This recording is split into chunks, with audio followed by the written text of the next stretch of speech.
Hi guys, how are you? My name is Lauren B. I am the Untitled Tarot. Welcome back, welcome in.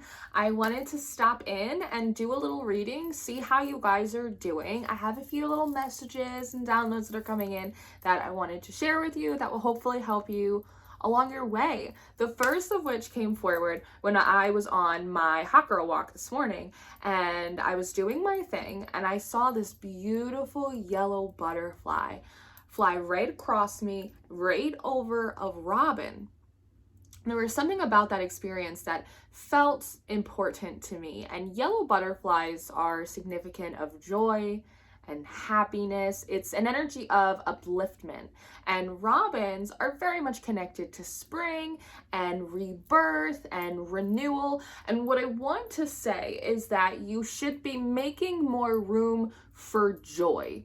And as this download popped into my head, this huge truck came flying down the road, and on the side of it, it said billows. Now, billows, by definition, it's sort of like this big ambiguous mass. It's kind of like a cloud, but even if you think about like big dresses, how they billow out, it's like a puffing up, right? It's an expansion, but it's also, there's a lightness to it, right? And there isn't a sense of heaviness. You guys have been in a really heavy energy, and the last time I did a longer form video for you was 49 days before your next rebirth, I believe was the title of it. And it was essentially moving through this bardo underworld process until we reach the Aquarian super full moon, which we just had recently. So since coming out from that process, feels like a lot of you guys, you feel much more seasoned and developed, and definitely in your body, but there's totally a heaviness.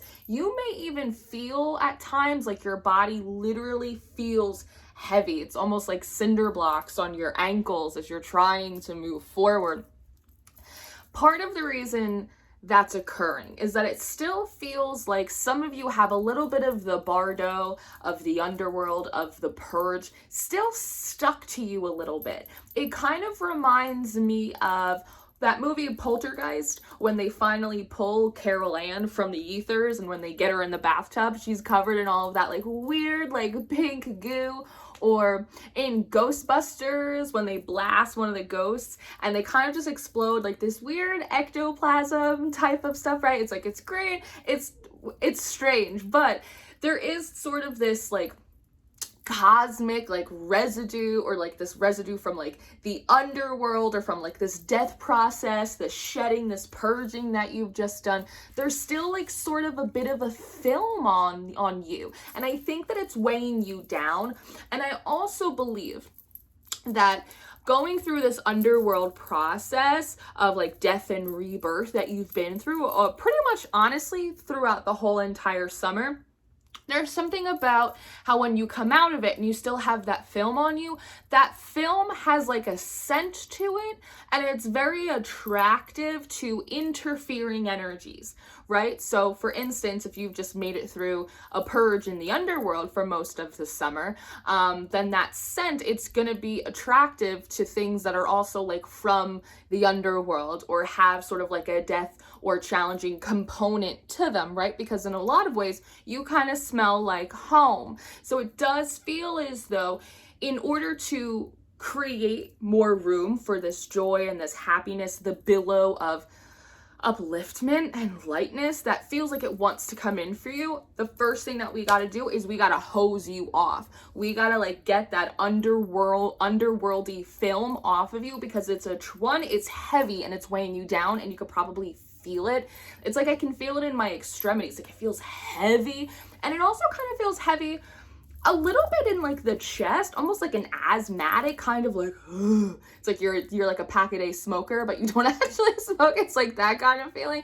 But there's also a heaviness in the solar plexus as well, right? That kind of like weighs down on like your confidence. So if you've also been feeling like a little bit like cynical, you're kind of having these like bouts of like negativity, or you find yourself kind of returning to some of these old patterns, just like mentally, like narratively in your head, again, it could be a sign that like you have to wash off some of this ectoplasm, because it is attracting energies that again might be interfering or might be undermining or might really like to like poke you or prod you or drop, you know, like negative little thoughts in your head like seeds, and they grow and it kind of becomes a thing. So we want to scrub that off of you, because when I tap into the energy, I smell salt water. And I'm sure some of that is because I miss home. I'm not near the beach right now.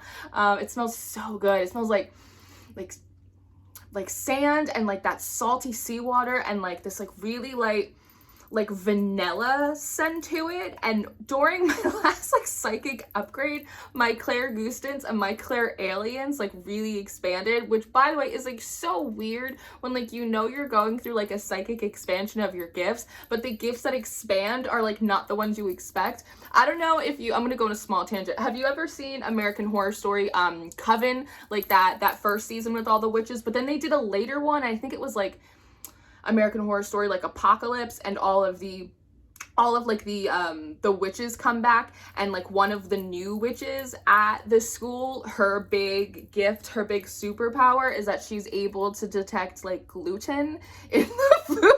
She's like, everyone's getting all these cool gifts. This girl can levitate, like this girl can bring people back to the dead. She's got like full Lazarus authority. And what's my gift? I'm the human gluten detector. That's how I've been feeling. That's how I've been feeling with the expansion of my gifts lately. I'm like, really?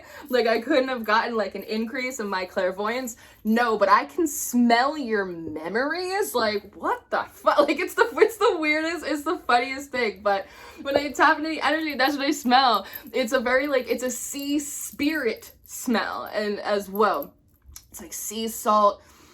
Oh, like that fresh, gorgeous air. Oh, it smells so good and so clean. And in a way, there's sort of like, it smells a little bit like fish. And again, like I grew up from like a fishing town, so like I know that smell like very specifically, but like that really fresh fish, like right off the boat. And there's like this underhint of like vanilla in it, which again, like feels like sea spirit. Like it feels like that Aphrodite energy. Like this feels really clean and really warm.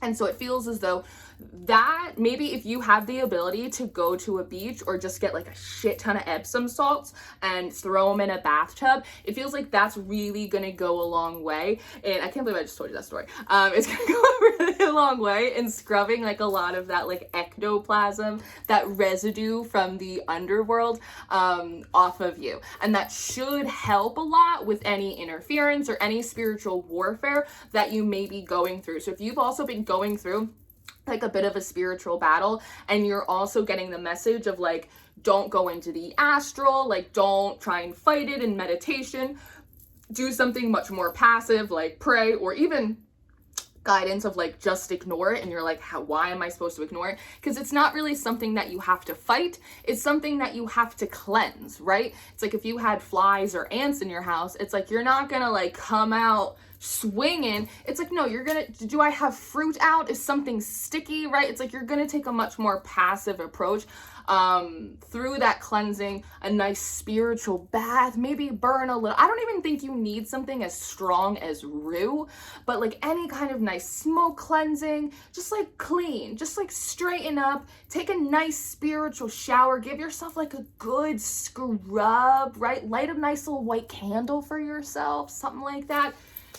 You'll be good to go. You don't need to, call in the brigades to fight whatever interference you're dealing with.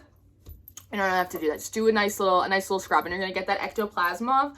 You're gonna start feeling a lot better, and again, you're gonna create a lot more room for this joy and like the transformation.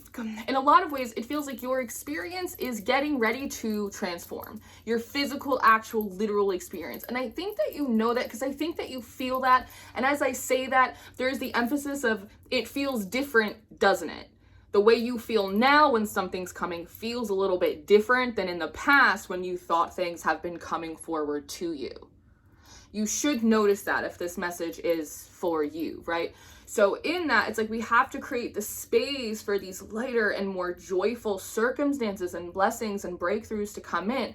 But in that, I received another message that consists of 3 words: one of which is sportsmanship, and then the other two are reality check. There's like a little bit of perspective that wants to come in, because they're saying kicking and screaming, and they're showing me someone with like their little feet, like their little ankles, like kind of kicking. When you put someone in a chair that's a little bit too short, a little bit too short for that chair, you know, that a lot of you like might be hitting these points of frustration, which I absolutely think are being exacerbated by any interference or monitoring spirits that just seem to be attracted to like the scent of the underworld that's like still on you, right? I do think it's being made worse by that. And so again, the cleansing is going to help.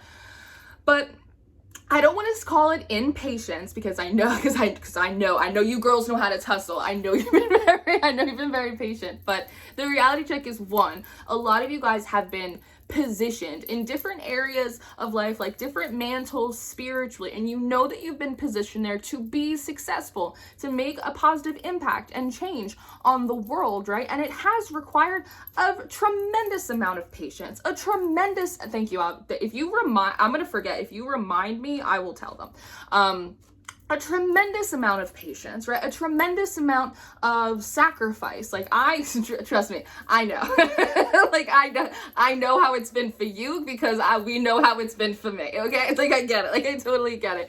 But something they wanted to emphasize here was recognizing a little bit of the reality check at the places that you are positioned to make a name for yourself, to be successful, to, you know, receive the fruits of your labor and the fruits of the spirit. They are also places that are very condensed. They are also places that are very competitive.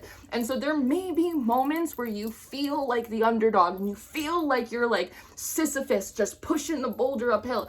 And I'm not saying that your mantle ain't heavy, but what I'm also saying is a little bit of perspective, that if you look to the left and the right, you might notice that there are people next to you also pushing boulders on this mantle, in this field, in this industry, in this super hyper focused interest, whatever it is that you're doing. And so sometimes it's not just about like you and your dream, but recognizing that like your odds are essentially like the same as everyone else who's pursuing the same thing. It doesn't matter if that mantle or that purpose or wherever it is that you're positioned is on social media. Maybe it's in a spiritual community, maybe it's medical school, maybe it's the PTA, wherever it is, there's gonna be some competition, there's gonna be some pushback, and there's gonna be people that are working just as hard as you are, right? And you gotta keep that in perspective. It will keep you humble. It will keep things right sized for yourself. So when things feel like they're taking too long, you're not taking it too personally, right? You can take it in stride. And that's where we go to sportsmanship a lot. You know, a lot of times, and again, I'm someone that I've been through it with you for years, that, you know, it's hard to be patient and it's hard to wait for things that have been worked for and hoped for. But it's also important to consider how you are waiting. And this is something that like the Lord really put on my heart today really strongly, is how are you waiting? Yes, you're being patient, but how are you conducting yourself while you're being patient, right? Like, are you being a good sport about it? Are you being a good competitor? Are you being a fair contributor, right? How are you treating others? How are you treating yourself? What's your posture in the wait? Because sometimes, again, it's not about the fact that you're waiting, it's about how you're waiting. It's not about your skill or how hard you work, it's how you're working. It's how you're demonstrating that skill. It's not just about the finish line, it's about how you get there. It's about character, it's about conduct, it's about honor, it's about integrity, it's about being in the right posture spiritually and emotionally, right? So in a lot of ways, if you feel like you're at a little bit of a delay, you're kind of in the waiting room, and it does feel like you, in Eight of Pentacles style, have really kind of worked and mastered like some of those hard skills. You know that you know what you're doing. You know that you're talented. You know you're at the top of your game. You've been working on self-love. You've been working on all of these things. Also, like, look around a little bit and see if there are other areas that include soft skills that maybe could use a little bit of fine-tuning. Like your ability to be happy for your competitors when they succeed. your ability to recognize that you don't necessarily, that you can be on the same side as someone while also maybe not interpersonally vibing that much, right? Being able to prioritize, being able to pick your battles, being able to maintain at least a neutral spirit, if not, an upbeat type of spirit. It's not just about the weight, it's how you're waiting. It's how you conduct yourself while you're in progress, while you're in mission. It's important. Does that make sense? That felt like it's something that really wanted to come through. Thank you. They did remind me. And then furthermore, sort of the last thing I wanted to talk about a little bit today, I have my cards out. I don't even know if we need them. I feel like that happens so much with you guys. The world. Finito. The last thing that I wanted to share with you guys is boomerang, which I had popped in my head a few moments ago, and I knew I would forget unless they reminded me. With the boomerang download, this is going back and connecting to the things that you've had to sacrifice. There are things in this world that happen to you that are cruel and that are unfair, and they are noted and they are documented, and trust, they will be dealt with. But there are things specifically that you were asked to do, that you were asked to stop doing, that you were guided to sacrifice in the pursuit of your path. This isn't like, that guy was mean to you and like your sister's a bitch and like your family doesn't get you. It's not that stuff. It's stuff that spirit specifically asked you to do or to stop doing or to sacrifice. And it wants to be noted that like, we know we asked you to do that. We know that you made these sacrifices upon request. And we want you to know that anything that you did or you did not do or that you sacrificed through following your spiritual guidance, like a boomerang, it will be returned to you. The things that you had to release, they will come back in a better fashion and a better form. This is one of those sort of like double for your trouble, the things that God never takes anything away from you without the intention to replace it with something better. And there are betters on the way to you that you have lost, that have been taken away from you, right? Just from people, just from fucking fate, just from the world. But there are things that were specifically handed over by you to the divine because you were asked to do it and you fell in line. You followed suit, you followed that guidance. You will be repaid for that. That hasn't been forgotten. Very good. Very good. So that's what I have for you. I'm going to leave it here because it feels good. It feels nice and tidy. That's where I like it. Just a reminder that I'm still doing all of the zodiac sign readings and sessions, all of the monthly readings over on Patreon. You can find me more often on TikTok, where I'm doing a lot of tarot education over there. My books are open for personal reading, so if you need to touch base, if you need extra support, I am here for you. The links to book a session or to go to Patreon or wherever, those are all going to be in the description box. And I also have the tarot school and study guides and any like tarot educational resources that you need. Those are all going to be on my website as well. So that's what I have. That's my promo. I love you very much. Take care of yourself. Get a good spiritual bath in, and I will see you next time. Goodbye.